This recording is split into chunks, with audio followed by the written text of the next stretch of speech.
Hey everyone, and welcome back. Today, we're diving into a fascinating and pivotal chapter of American history, how the United States acquired the vast and iconic territory of Texas. It's a story filled with ambition, conflict, and a lot of moving parts, so let's unravel it together. Our journey begins not with the United States, but with Spain.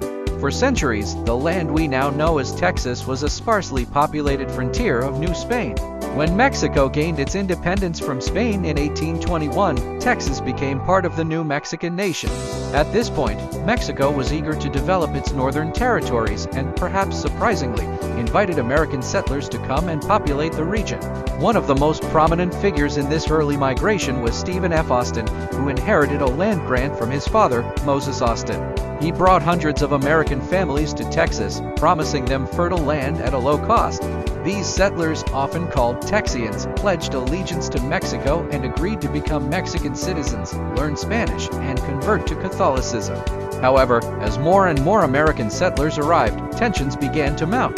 There were significant cultural differences, language barriers, and religious disparities. Crucially, many American settlers brought enslaved people with them, despite Mexico having abolished slavery. The Mexican government grew increasingly concerned about the growing American influence and the settlers' reluctance to fully integrate.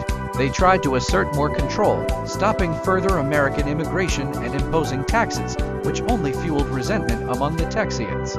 This simmering discontent eventually boiled over into the Texas Revolution.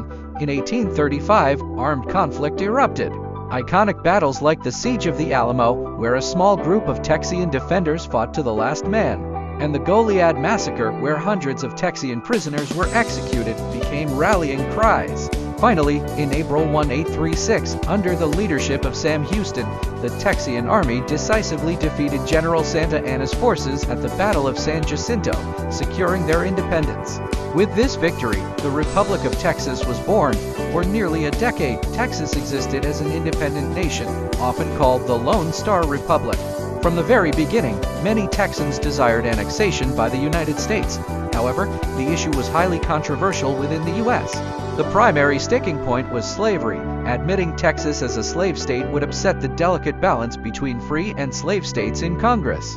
There was also the significant concern that annexing Texas would inevitably lead to war with Mexico, which still considered Texas a rebellious province.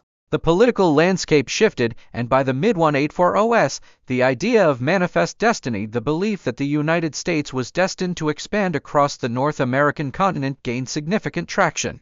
President John Tyler, and later President James K. Polk, were strong proponents of annexation.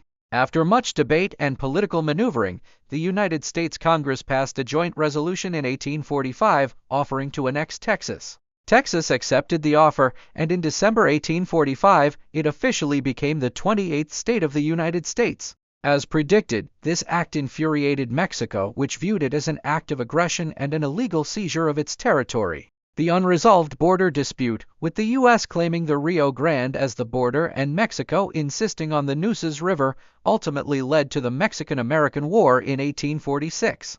While the war further solidified the U.S. claim to Texas and expanded its territory even more, the annexation itself was the direct path by which America acquired Texas. So, the story of how America got Texas is a complex tapestry woven from migration, cultural clashes, revolution, and political ambition.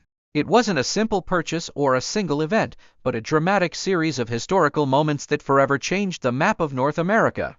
Thank you so much for joining me on this historical journey. If you found this explanation helpful or interesting, please consider giving this video a like. And don't forget to subscribe for more deep dives into history and other fascinating topics. We'll see you next time.